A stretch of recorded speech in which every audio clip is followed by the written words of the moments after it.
Hasan Farhan Al-Maliki sepanjang pengetahuan saya tidak pernah menyentuh wilayah politik. Dia hanya menyampaikan pandangan-pandangan keagamaan ya. Pandangan-pandangan keagamaan, pikiran-pikiran yang berdasarkan pada kajian, terutama kajian Al-Quran, Sunnah, sejarah dan lain sebagainya.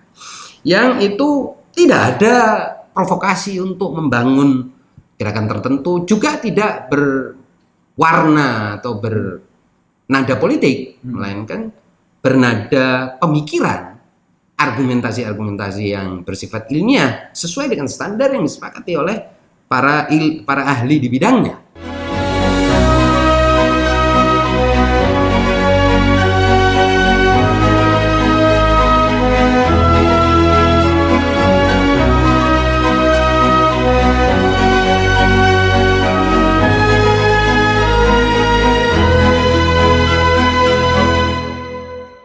Bismillahirrahmanirrahim. Assalamualaikum warahmatullahi wabarakatuh. Para pemirsa sekalian, berjumpa lagi dalam channel Kupas. Pada kesempatan kali ini kami kembali ke topik pembahasan tentang politik atau situasi di Timur Tengah, yang pada kesempatan kali ini kami akan membicarakan Arab Saudi.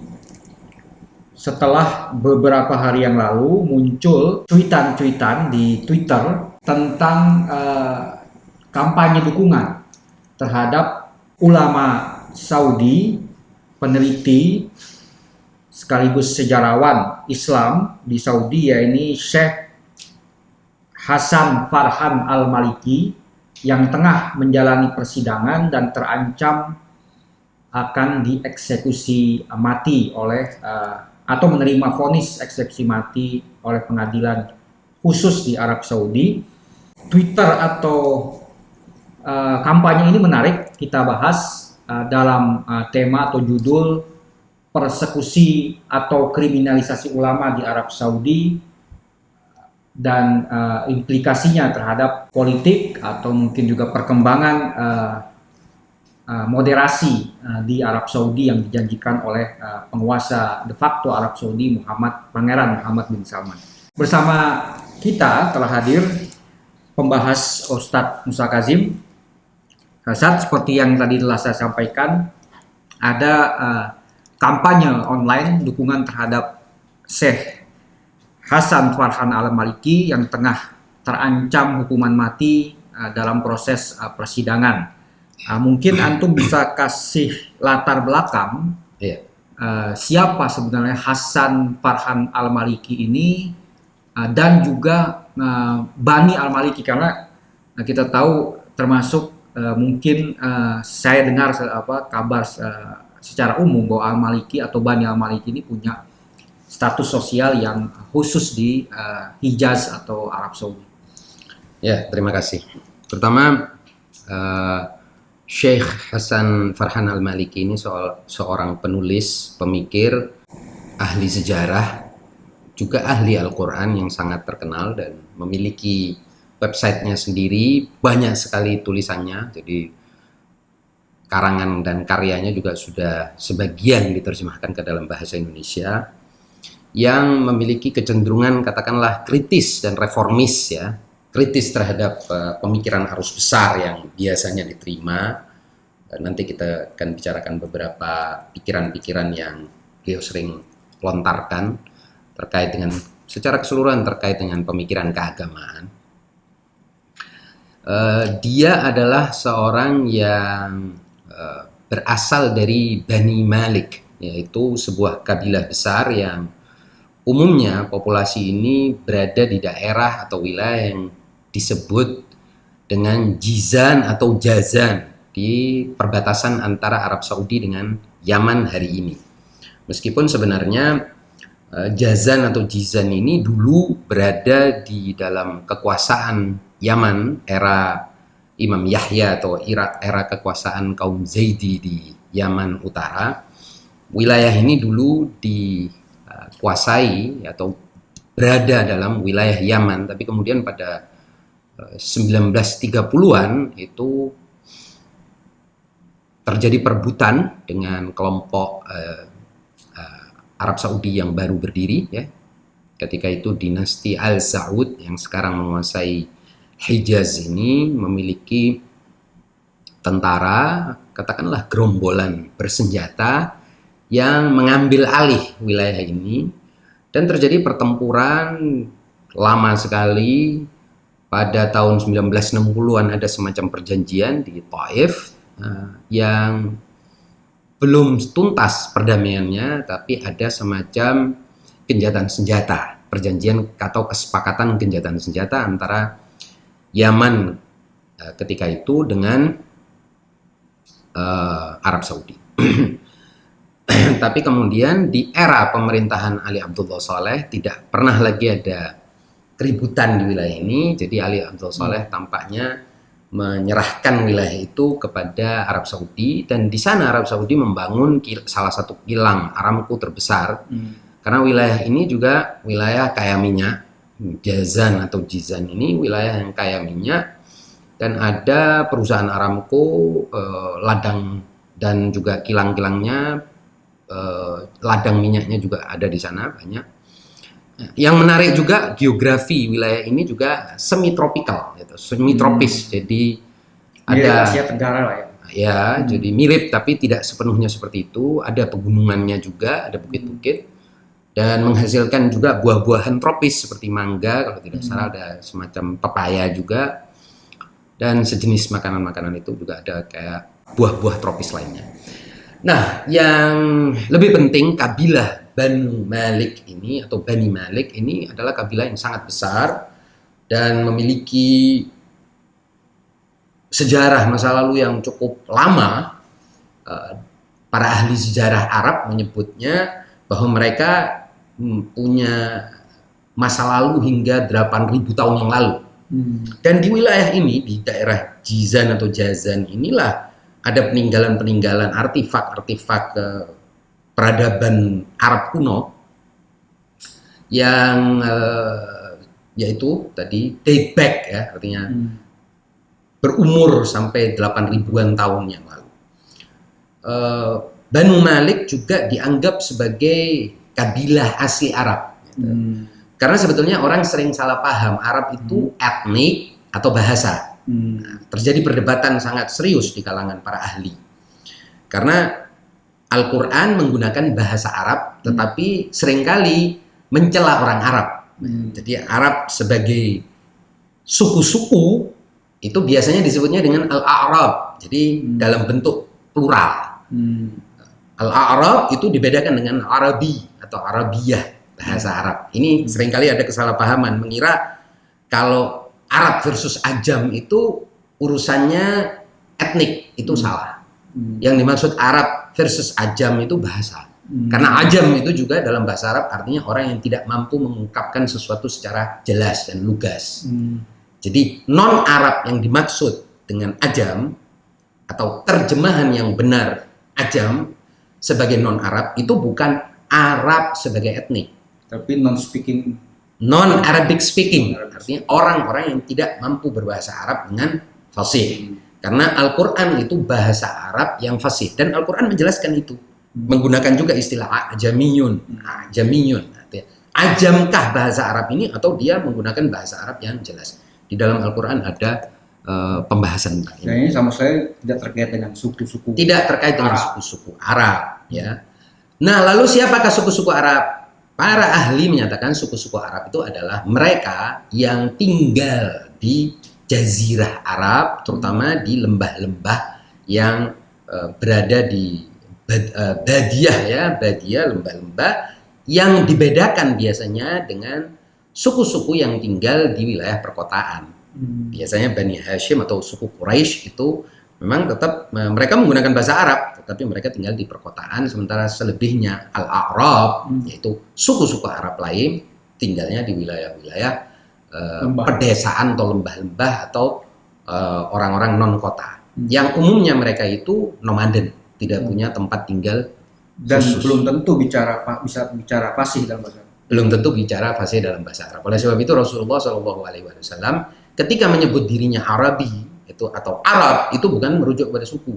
Karena Rasulullah itu keturunan dari Nabi Ibrahim dan sebagian besar suku ini keturunan dari non-Ibrahimik, atau mereka biasanya merujuk kepada Nabi Nuh atau putra dari Nuh yang tidak sama dengan keturunan Nabi Ibrahim. Ini penting untuk sekedar catatan karena seringkali orang di situ kacau gitu ya. Oh, kamu orang Arab, Islam Arab. Islam Arab itu bukan Islam suku, tapi Islam berbahasa Arab. Dan Arab yang merupakan sebuah bahasa, jelas ahli-ahli bahasa mengakui keistimewaan bahasa ini, keunggulan bahasa ini, dan ketidakmungkinan bahasa ini dibandingkan dengan bahasa apapun. Karena itulah dipakai sebagai bahasa wahyu. Yang berbeda, wahyu-wahyu lain turun dalam bahasanya masing-masing, tapi tidak terjamin atau tidak terjaga hingga hari ini. Sebagian besar, misalnya kalau kita bicara tentang Injil, misalnya umumnya tidak dibaca lagi dalam bahasa Asyuri atau Aramaiknya, tapi dibaca dalam bahasa Inggris, Latin, dan lain sebagainya. Ini berarti memang ada kekuatan khusus dalam bahasa Arab, bukan Arab suku. Dan Rasulullah itu oleh sebab itu tidak disebut sebagai suku asli Arab, tapi musta'arib, yaitu suku yang menetap di Arab. Karena Nabi Ibrahim pun asal-muasalnya kan dari Babilonia, bukan dari wilayah yang sekarang disebut sebagai Jazirah Arab. Jadi seringkali di sini meskipun kontroversi, tapi pandangan umum para ahli mengatakan bahwa yang dimaksud dengan Arab itu adalah mereka yang menggunakan bahasa Arab. Jadi suku-suku Arab itu bukan etnik-etnik yang sama atau ras yang sama, enggak. Mereka bisa jadi dari ras macam-macam tapi berbahasa Arab. Sekedar catatan, misalnya Mesir yang sekarang kita tahu posisi geografisnya ada di Afrika, menyebut dirinya sebagai Arabi. Istilahnya Al-Jumhuriyah, Al-Arabiyah, Al-Misriyah kan gitu ya. Republik Arab Mesir. Itu tentu bukan Arab yang dimaksud etniknya. Begitu juga dengan Suriah, Al-Jumhuriyah, Al-Arabiyah, Suriah, Republik Arab Suriah. Arabnya di sini bukan Arab etnik, karena etnik Mesir jelas bukan etnik Suriah. Apalagi Arab Saudi, Al-Mamlaka Al-Arabiyah Saudiyah, itu juga Arabnya bukan dimaksudkan dengan Arab etnik, tapi berbahasa Arab. Dan ini sekedar untuk klarifikasi karena banyak sekali kesalahpahaman dan orang confused di urusan ini, karena memang sebetulnya juga para ahli berdebat juga soal yang dimaksud dengan Arab itu etnik kah atau bahasa. Mungkin kalau kita mau ilustrasikan di sekitar kita, misalnya orang Jawa itu yang tinggal di Pulau Jawa atau etnik Jawa. Mungkin di situ kontroversi yang lain lagi. Jadi kira-kira kita harus tempatkan bahwa suku-suku Arab itu tidak semuanya menggunakan bahasa Arab yang fasih. Sebagian saja yang menggunakan bahasa Arab yang fasih, yaitu mereka yang tinggal di sekitar Ummul Qura. Nah, mereka yang berada di wilayah Jizan ini juga disebut sebagai mereka yang Arab asli dalam tutur katanya. Nah, misalnya suku-suku Yaman itu dikenal sebagai suku yang menjaga tutur kata bahasa Arab yang fasih. Ya, bahasa termasuk Banu Al-Maliki. Termasuk Banu Al-Maliki, termasuk juga mereka yang sekarang tinggal di Yaman Utara, yang umumnya menggunakan bahasa dan disebut sebagai orang sefasih-fasihnya orang yang berbahasa Arab. Nah, Al-Maliki, Syekh Hasan Farhan Al-Maliki ini merujuk kepada Bani Malik ini tadi, yang sebagian orang juga salah paham mengira bahwa dia sama dengan sukunya Malik Al-Ashtar. Beda. Itu Banu Malik atau Bani Malik atau suku Malik yang ada di Irak, yang asal muasalnya dari Nakha, ya, yaitu juga ada di sekarang wilayah Jazirah Arab, tapi beda suku dengan ini. Nah, kalau Syekh Hasan Farhan Al-Maliki diklaim oleh sebagian peneliti berasal dari sahabat Nabi yang bernama Jarir bin Abdullah Al-Bajali. Jarir bin Abdullah Al-Bajali, sahabat yang sangat terkenal, yang juga berasal dari suku Banu Malik yang sama ini tadi. Dan punya sejarah panjang, juga periwayat hadis, dan meriwayatkan dari khalifah pertama, kedua, dan juga dari khalifah ketiga dan keempat, dan juga punya peran di masa Imam Ali ketika Imam Ali menyurati dia untuk mengajak, untuk meminta baiat dari Muawiyah. Kemudian Muawiyah menolak dan terjadi pertengkaran lah dengan Muawiyah, adu mulut. Kemudian Jarir bin Abdullah Al-Bajali ini kemudian pindah ke Kufah, dan dia punya suku yang sangat kuat. Nah, konon juga dikenal sebagai orang yang tampan. Makanya Nabi memuji dia sebagai orang yang tampan dan cerdas, memiliki kecerdasan. Bahkan kalau tidak salah, Khalifah kedua itu menyebut dia sebagai Yusuf umat ini. Gitu. Lalu Imam Ali juga katanya, ada perkataan dari Imam Ali mengatakan bahwa Jarir minna ahlul bait. Jarir bagian dari keluarga ahlul bait. Alhasil banyak ungkapan tentang Jarir bin Abdullah al-Bajali ini karena dia sahabatnya masyhur. Nah, Syekh Hasan Farhan al-Maliki konon berasal dari suku yang sama dengan Jarir dan anak turunan dari Jarir bin Abdullah al-Bajali ini. Jadi suku ini punya kekuatan yang besar di wilayah Jizan atau Jazan yang memang sejak dulu tidak akur dengan orang yang sekarang atau suku yang sekarang berkuasa di Arab Saudi yang asal muasalnya dari Najd yang berbeda kawasan dan dari dulu kalau baca sejarah peperangan suku-suku Arab mereka ini tidak akur dari mulai zaman ribuan tahun yang lalu. Ala kulli hal, Syekh Hasan Farhan al-Maliki berasal dari suku ini dan punya ayah, kakek moyang atau turunan di atasnya, nenek moyang yang akrab dengan literasi dan pendidikan dan juga punya sumbangsih dalam pemikiran sejak lama. Apa pengaruhnya terhadap pikiran-pikiran atau pandangan-pandangan Syekh Hasan Farhan al-Maliki?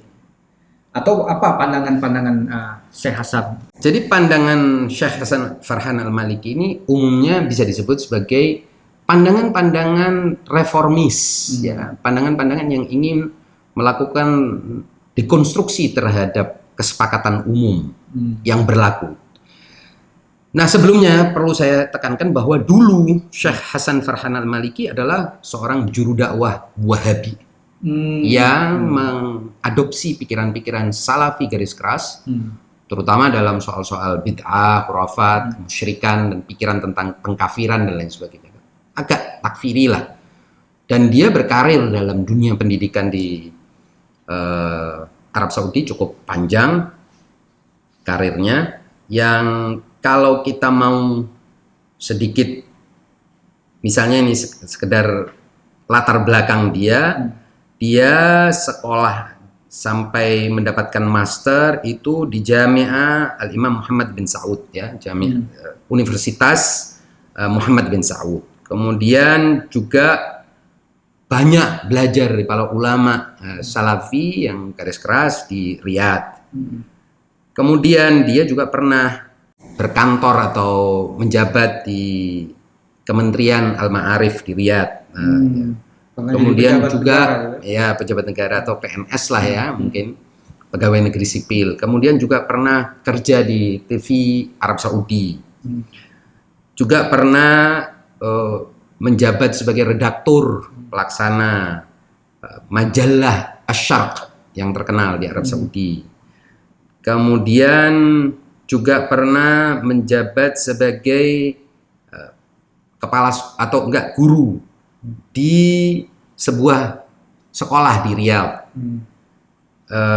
Dan beberapa jabatan lainnya juga pernah bekerja untuk menyusun ensiklopedia sejarah di Kementerian juga Al-Ma'arif atau Kementerian Pendidikan di sana, ya. Artinya beliau termasuk dari kelompok yang mapan, ya. Kelompok yang mapan, ya. Dan juga dia sebetulnya semula banyak mengadopsi pikiran-pikiran yang berlaku umum di Arab Saudi. Katakanlah pikiran-pikiran yang memang sering kita dengar lah disebarkan di mana-mana.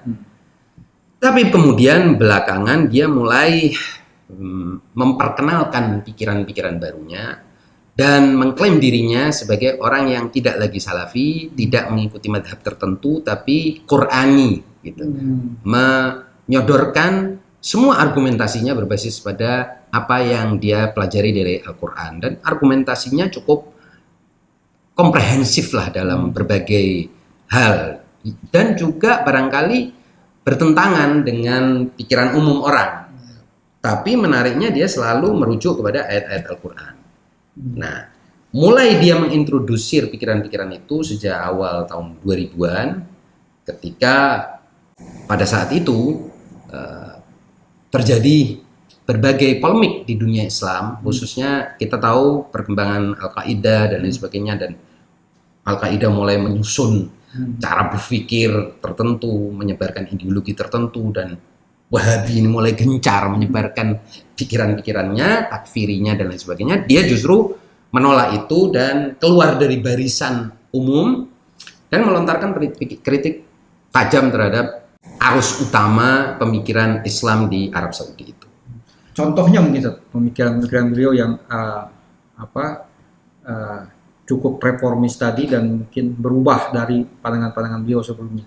Iya, kalau kita mau sedikit bicara, misalnya dia antara lain itu dia menunjukkan bahwa keadilan sahabat itu bukan termasuk bagian dari akidah yang harus dipertahankan. Dia bukan sesuatu yang harus ditanamkan untuk mengakui bahwa semua sahabat itu baik dan adil. Tidak ada suatu keharusan untuk mengintegrasikan pandangan historis tentang para sahabat dengan akidah.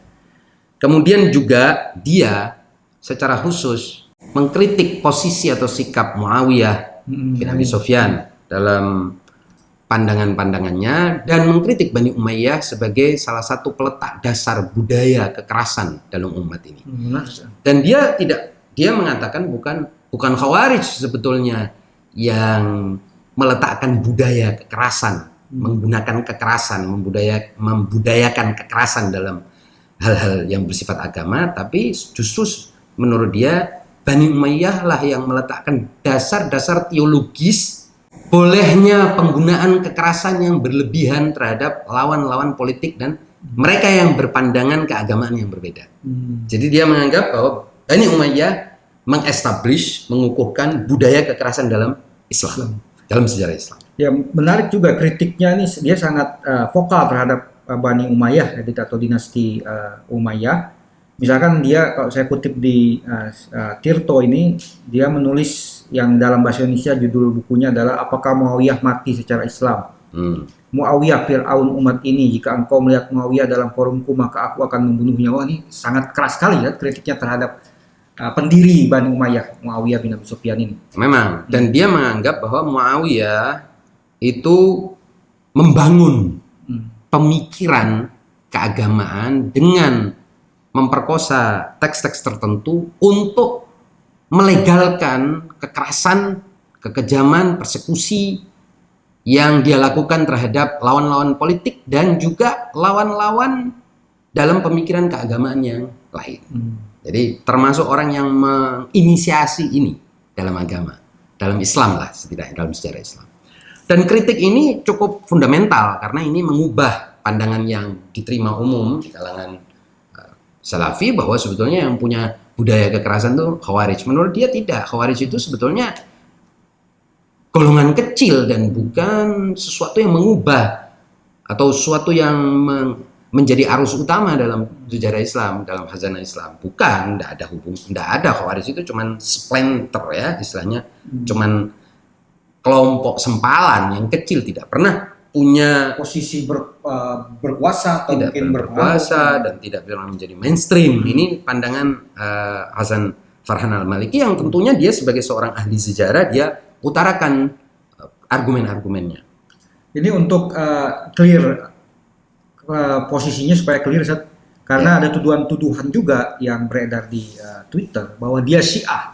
Nah, kalau kita tahu dulu Syekh Nimr, kita juga sempat bahas yang telah dihukum mati oleh Arab rezim Saudi. Jelas Syekh Nimr adalah tokoh atau ulama Syiah. Tapi apakah Syekh Hasan Farhan ini Syiah? Tidak. Dan kenapa tidak? Karena dia secara terbuka juga mengkritik pandangan-pandangan Syiah dalam video-videonya dan tidak menggunakan cara pendekatan yang sama sebagaimana yang dipakai ulama Syiah dalam membangun akidahnya. Jadi dia kan fokusnya pada Al-Quran yang disepakati oleh semua dan istidlal atau argumentasinya berbasis pada Al-Quran. Nah, itu salah satu dari pandangan yang dikemukakan oleh Syekh Farhan Al-Maliki.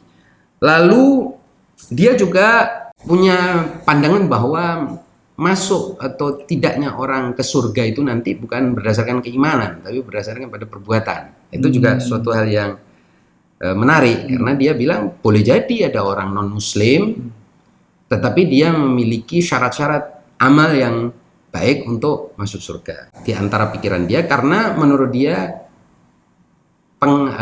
penghakiman nanti di alam akhirat itu berdasarkan pada apakah orang itu melakukan tindakan yang adil atau tidak, apakah orang itu berlaku zalim atau tidak, dan apakah dia berbuat baik atau berbuat jahat. Jadi perbuatan yang menjadi unsur dasar dari penghakiman ya, atau kriteria utama penghakiman orang masuk surga atau tidak. Di samping itu juga pikiran yang cukup menarik dari Syekh Farhan Al-Maliki itu adalah dia mendukung yang disebut sebagai Hurriyatul I'tiqad. Makanya dia mengarang buku khusus berjudul, atau Hurriyatul I'tiqad itu kebebasan berkeyakinan. Dia sangat menekankan pada kebebasan berkeyakinan. Menurut dia orang itu Islam sebagaimana yang diajarkan oleh Al-Quran dan Sunnah itu menurut dia mengajarkan kebebasan berkeyakinan. Jadi orang boleh berkeyakinan apa saja selama dia memiliki argumen, dalil yang mengantar dia pada keyakinan itu. Ini yang pertama. Kemudian dia juga menolak sakralisasi ulama atau juru dakwah. Makanya dia menulis buku Da'iyah wa laysa nabiyyan. Jadi juru dakwah bukan nabi, dia boleh dikritik, boleh ditampilkan sebagai panelis, boleh didudukkan dan dibedah pemikirannya, tidak masalah. Kemudian juga, nah salah satu yang juga dia kemukakan itu tadi sudah kita sebutkan sedikit, itu kritik historis yang cukup komprehensif untuk mendudukkan siapa sih yang paling dekat dengan kebenaran agama ini, dinasti-dinasti yang dibangun oleh Bani Umayyah, Bani Abbas, atau justru tidak, yang diwakili oleh kelompok yang ketika itu tidak berkuasa. Jadi dia ingin membangun pemahaman yang benar tentang yang berkuasa dan yang dominan dalam arus pemikiran itu seringkali bukan yang benar.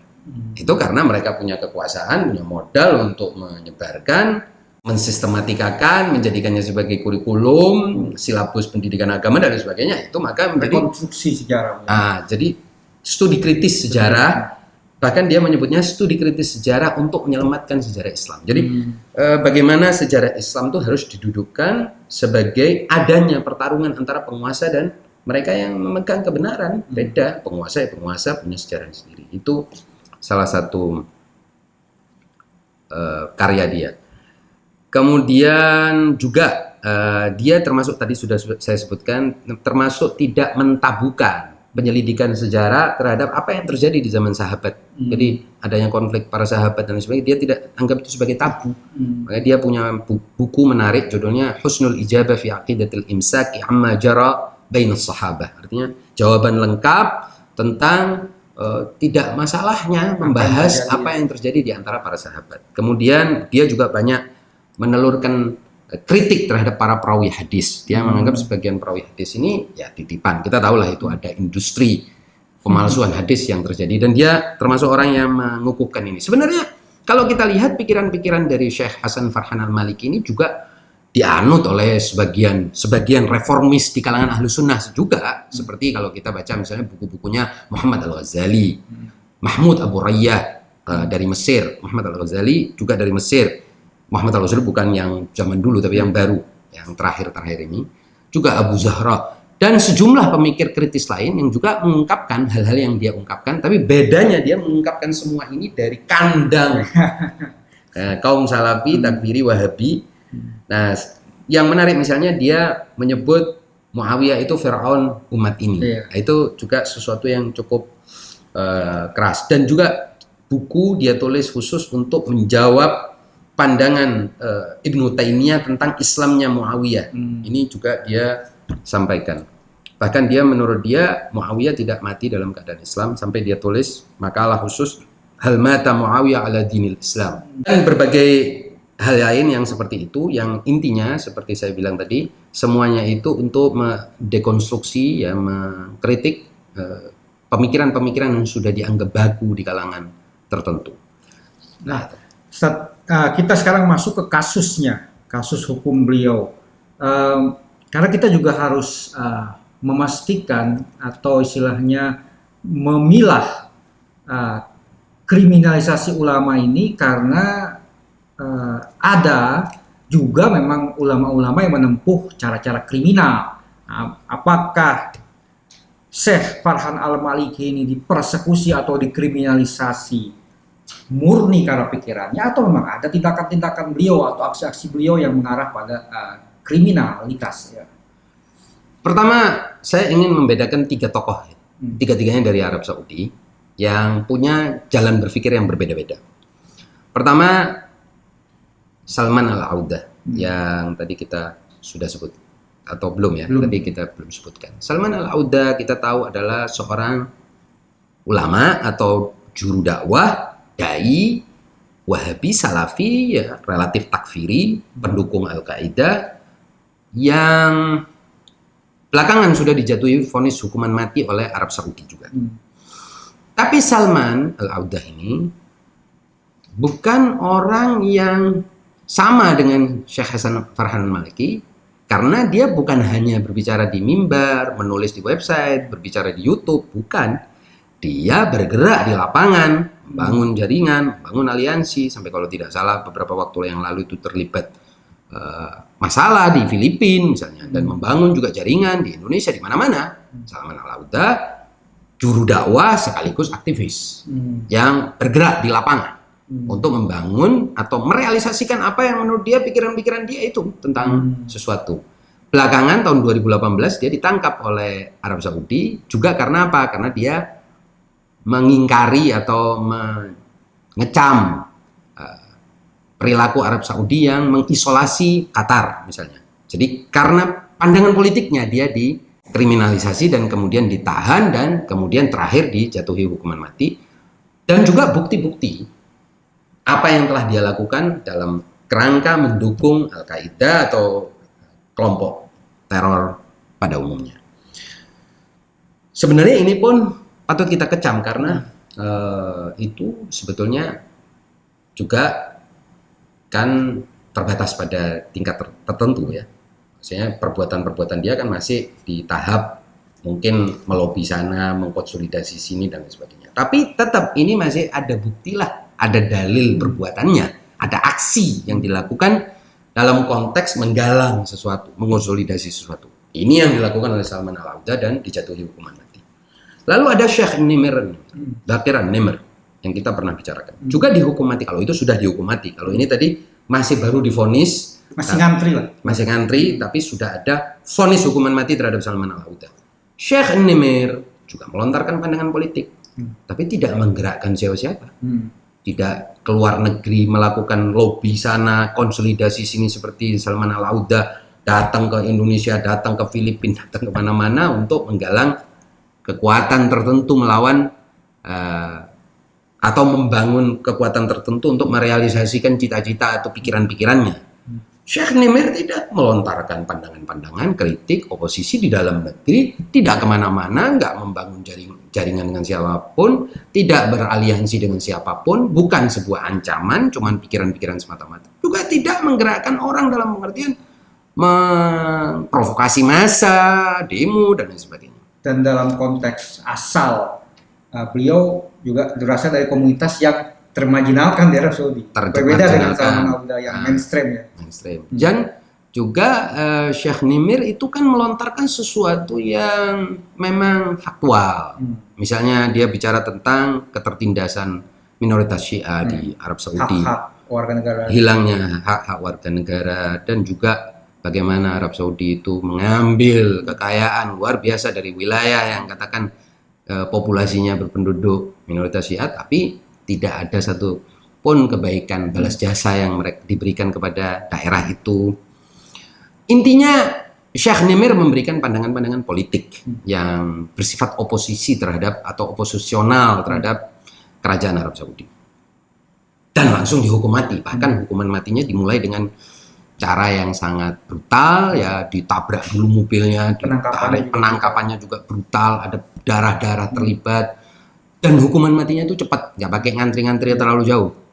Jadi kelihatan betul kebencian dibalik hukuman itu. Artinya bukan sekedar motif legal, formal atau hukum, ada motif kebencian, permusuhan, dan juga mungkin provokasi terhadap negara-negara tertentu di wilayah Timur Tengah. Atau balas dendam karena gagal misalnya menjatuhkan Bashar Assad, gagal menjatuhkan, memporak-porandakan Irak, ya dendamnya dilontarkan, dilampiaskan kepada Syekh Baqir An-Nimr. Ini kasus lain.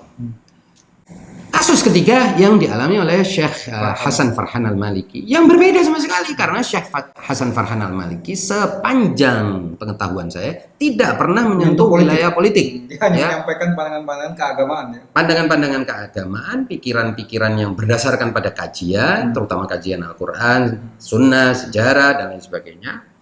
Yang itu tidak ada provokasi untuk membangun gerakan tertentu, juga tidak berwarna atau bernada politik, melainkan bernada pemikiran, argumentasi-argumentasi yang bersifat ilmiah sesuai dengan standar yang disepakati oleh para ahli di bidangnya. Ya, kalau kita baca beberapa tuduhan yang hadapi Syekh atau dakwaan Syekh Farhan ini juga nggak ada kaitan politik, semuanya berhubungan dengan pandangan keagamaan.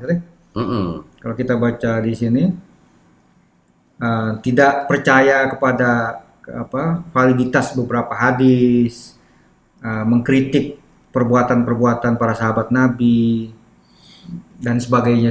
Itu kan pandangan keagamaan yang tidak ada hubungannya sama politik kekuasaan. Nah itu, kalaupun kita mau teliti misalnya lebih jauh pandangan Syekh Farhan Al-Maliki yang terkait dengan pemerintahan, yaitu cuman terkait dengan Dewan Ulama yang menurut dia memiliki pandangan ekstremis dalam agama. Tapi itu pun juga kritik yang valid, seperti kita mengkritik fatwa MUI tertentu, kan bukan mengkritik negara.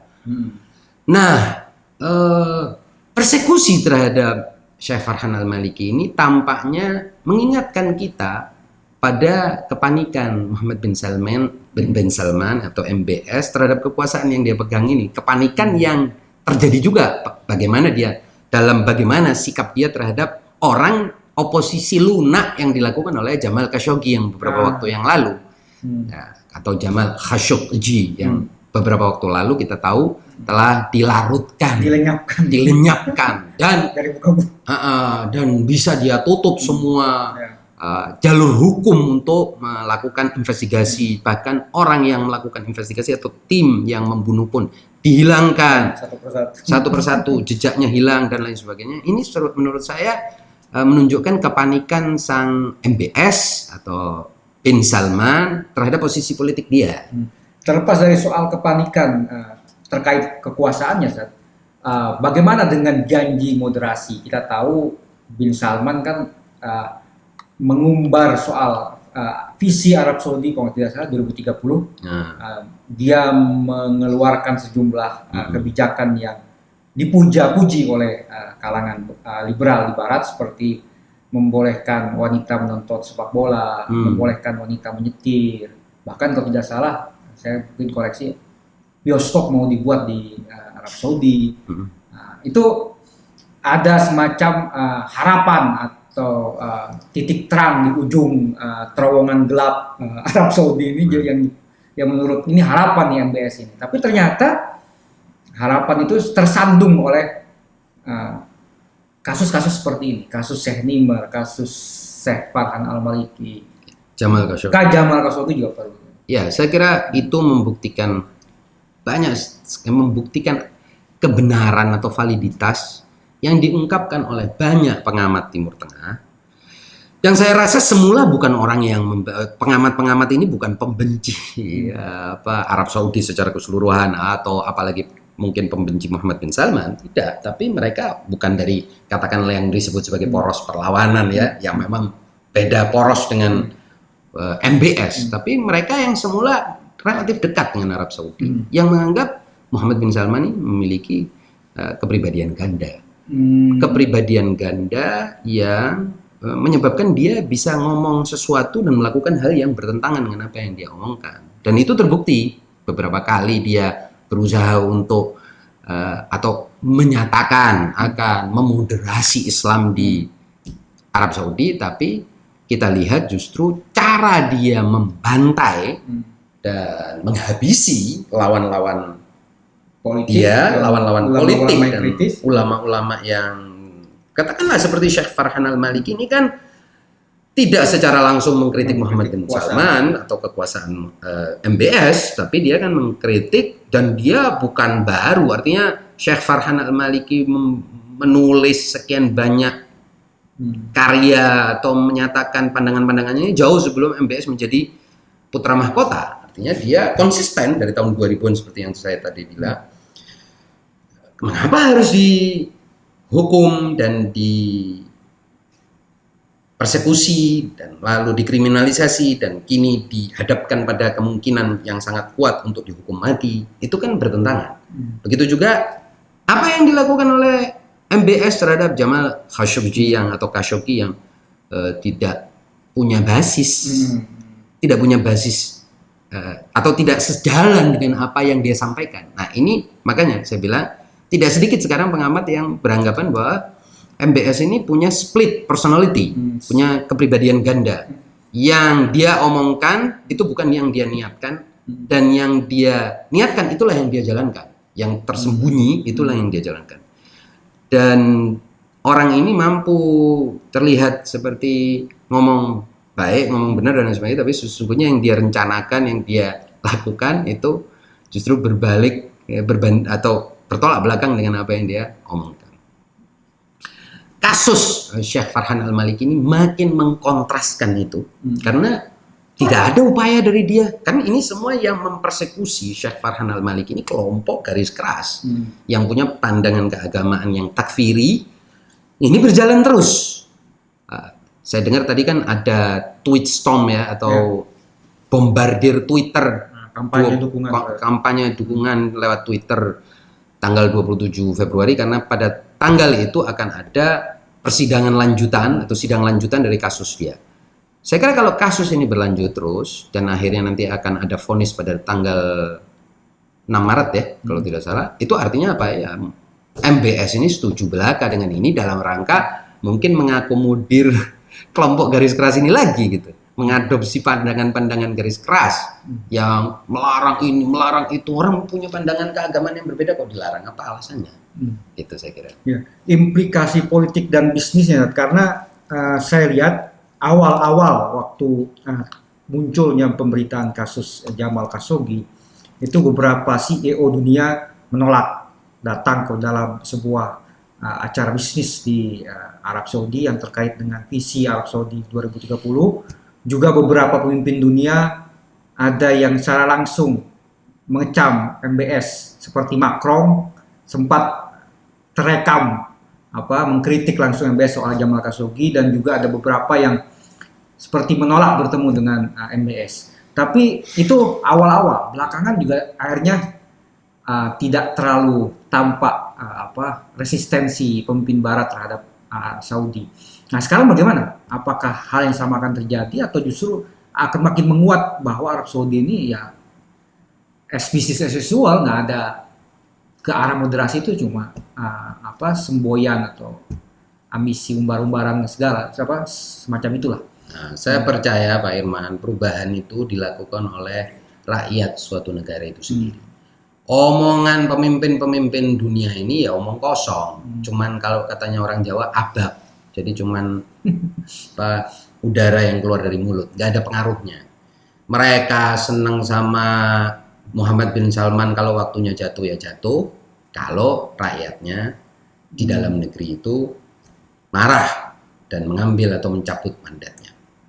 Bahkan kalaupun dia adalah golden boy atau anak emas dari para pemimpin dunia yang disebut para pemimpin dunia. Sebaliknya kalau rakyatnya juga tidak mampu, ya kecaman apapun juga tidak akan mempengaruhi apa-apa. Jadi saya kira itu terbukti pada beberapa dekade belakangan ini. Seperti kita tahu, orang seperti tahun 79 Syah Iran itu didukung oleh Pemimpin dunia. pemimpin dunia, ya dekat dengan Amerika, dekat dengan Inggris, dekat dengan macam-macam negara, tapi ya tumbang juga ketika ditumbangkan. Begitu juga dengan yang dikecam oleh dunia seperti Bashar al-Assad. Wah, seluruh dunia bilang Assad masku, Assad masku, Assad masku, Assad harus pergi, Assad harus jatuh, Assad harus turun, termasuk Pak SBY beberapa waktu itu. Tapi tetap Assad yang ada di situ, orang ada pendukungnya kok. Saya kira hukum yang sama berlaku terhadap MBS. Kali ini MBS boleh jadi telah menekan tombol yang berbeda dengan kasus Jamal Khashoggi. Karena Jamal Khashoggi pendukungnya media luar, pemimpin luar, ya karena sebagian besar itu cuma mau ikut-ikutan supaya tampak tidak diamlah gitu kan, cuma mau ikut ngomong. Tapi di dalam negeri kan dia tidak punya pendukung, tidak berasal dari suku yang besar sebagaimana. Dan dia terakhir banyak menghabiskan waktu di luar negeri. Ya, di luar negeri, dan juga pada akhirnya kalau kita lihat dia juga bukan dari suku Arab ya. Kita tahu Khashoggi ini kan mengalami Arabisasi atau imigran Turki yang lahir di Arab Saudi.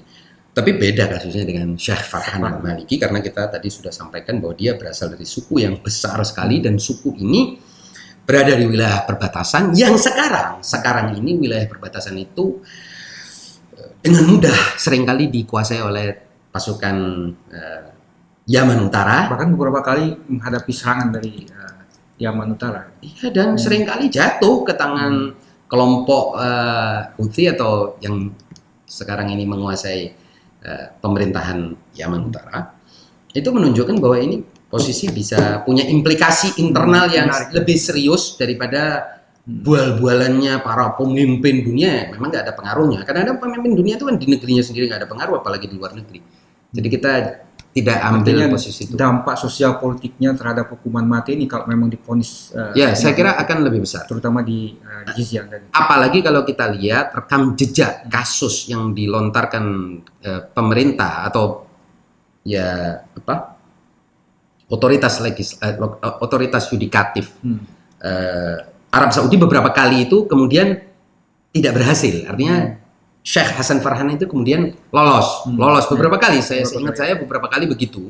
Itu menunjukkan bahwa ada pertimbangan lain. Jadi kemungkinan juga otoritas eksekutif atau kerajaan akan intervensi kalau memang akan ada hukuman mati. Karena tadi itu saya bilang orang ini selain tidak melakukan gerakan politik, dia juga punya basis suku yang cukup besar. Saya kira begitu. Akan kita lihat nanti tanggal 6 Maret ya, katanya putusan atau resum dari peradilan, proses peradilan terhadap Syekh Hasan Farhan. Enggak, tanggal 27 salah satu sidang, tapi terakhir resumnya tanggal 6 Maret. Atau keputusan akhir. Ya. Baik, Ustaz, terima kasih atas penjelasannya. Demikian para pemirsa sekalian, pembahasan kami tentang rencana atau keinginan dari pengadilan atau jaksa di Arab Saudi mengeksekusi atau menjatuhkan hukuman mati terhadap Syekh Farhan al-Maliki, dan juga dampak politik dan sosialnya terhadap posisi Arab Saudi, janji-janji moderasi Muhammad bin Salman, posisi Arab Saudi baik di tingkat nasional, regional maupun internasional. Yang pasti bahwa sebagai informasi maksud saya, bahwa Syekh Hasan atau Farhan al-Maliki ini sudah beberapa kali diajukan ke persidangan atau ke muka hukum, tapi yang terakhir kali dan berlaku hingga sekarang adalah penangkapan tahun 2017 yang baru didakwa pada akhir 2018. Artinya selama lebih dari 1 tahun beliau dibiarkan tanpa dakwaan, di penjara tanpa dakwaan. Dan pada 2021 ini atau 6 Maret dikabarkan akan ada vonis atau resum atau kesimpulan dari proses peradilan selama ini. Demikian para pemirsa sekalian, kurang lebihnya kami mohon maaf. Jika para pemirsa menyukai pembahasan kami, silahkan like. Kami mohon juga like atau subscribe dan beri komentar di bawah video ini. Terima kasih. Bila taufiq wal hidayah. Wassalamualaikum warahmatullahi wabarakatuh. Waalaikumsalam.